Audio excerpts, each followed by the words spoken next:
Ready? You ready to fight? All right, folks, fasten your seatbelts. This could end up being a very technical, very entertaining fight. I'm surprised they didn't bring out the gis for this one, Chip. And an immediate transition to the judo throw right into side control. He's in side control. He's got a ton of options. Now the guy's got armbar. He's attacking it on it.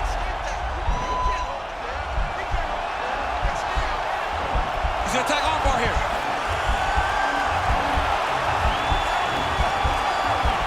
Continuing to try to manipulate the head here. Now he falls back into the finishing position.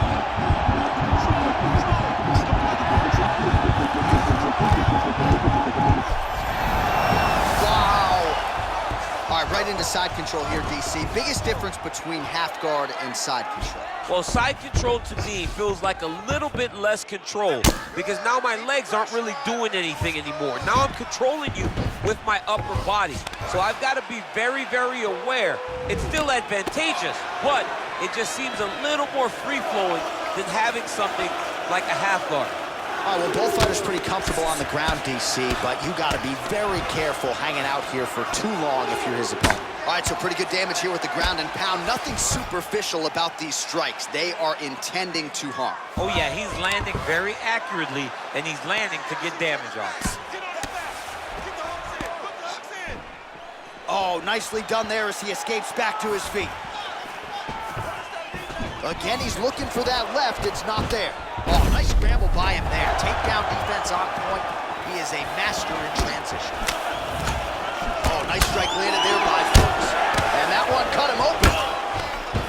Oh, all right, so now we are on the ground. Now he is in his wheelhouse. We'll see if he can get one of his submissions to pop here in there. And he landed the right hand there.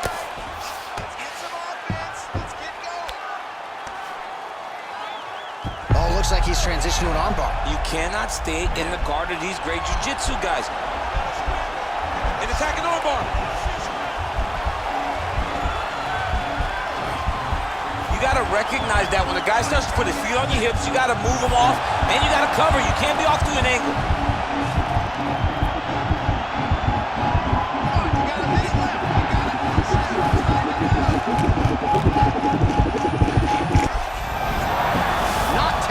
Tonight. Ooh, right into side control, DC. This is where you want to be now because you get to make your opponent decide. They try to turn back into you, you can attack guillotine. If they turn away to try to get to your knees, you throw your hooks in and you got all your rear choke submissions. Pretty good work with the ground and pound here by Ferguson. Oh, he's back up again. You got his opponent's compromised, DC. It's one thing to land a hard shot.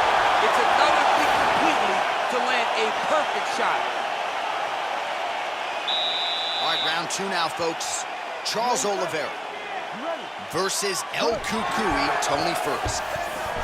Big, powerful punch lands. Now he gets back to range. Oh, single collar tie here. And they separate. His opponent got him in the clinch. He needs to break away and get back to his range because he's taking punch after punch from his clinch position. Again, back into this position. That right hand hurt him a little bit. And those knees aren't just for effect. Those are doing real damage. Hip tosses him down. Now we'll see if he can advance position. I mean, right into side control.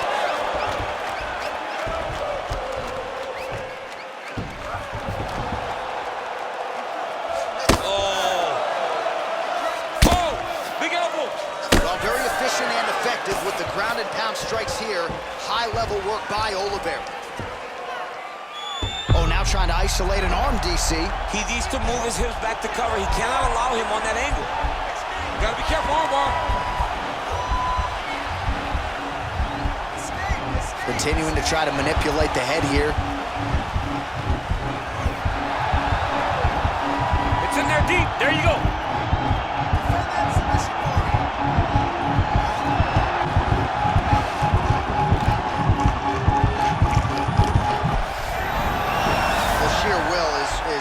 Remarkable to watch. Side control now, and certainly I would think more offensive options for the bottom fighter than in the half guard. Absolutely more offensive options, because now you can just start to get away. You can just go to a wrestler stand-up. Get to your knees, post your hands. Don't allow him to get his hooks in, right? Really be aware of the hooks.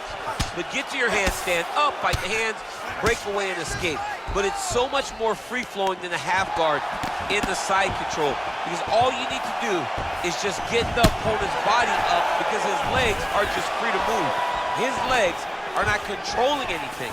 His legs are just free, so you have more freedom to use yours. 48 total strikes have now landed for El Cucuy, Tony Ferguson. And a master of the transition. Nice scramble. All right, so again, we find ourselves here in the clinch, where there are obviously no shortage of subtle. The hip toss as he takes him down. Now we'll see what he can do with it. Right into side control. Under a minute to go in round 2. Now the guy's got armbar. He's attacking it on him. Attacking armbar.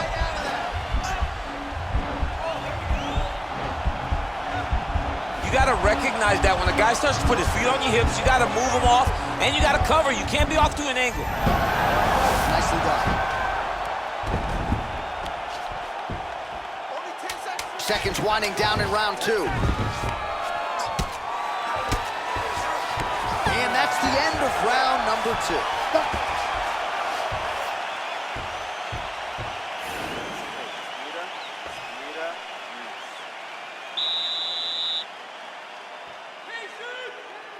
Ready to fight? Ready. Third round underway. Collar tie. Judo throw. Let's see if he can capitalize and lock up the sub. You got to try to find whether or not you're going to land ground and pound here, or if you're going to go to submission. Oliveira gets back up. He's able to slip the left there. Nice defense on the single leg takedown. You can tell he's worked on that.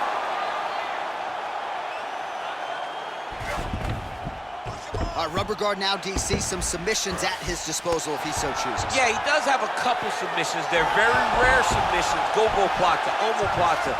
But if the guy has any understanding... Now trying to hip escape. He's just trying to move out of this position off the bottom.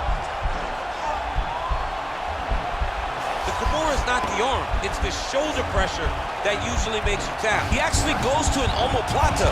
Great pressure going forward by the top fighter now. You can certainly count on one hand the number of omoplatas that have been executed in the octagon. And there it is!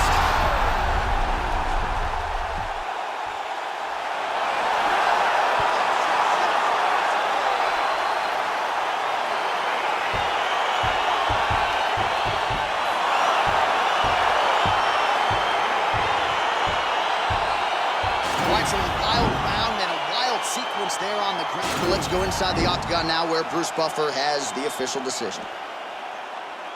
Ladies and gentlemen, referee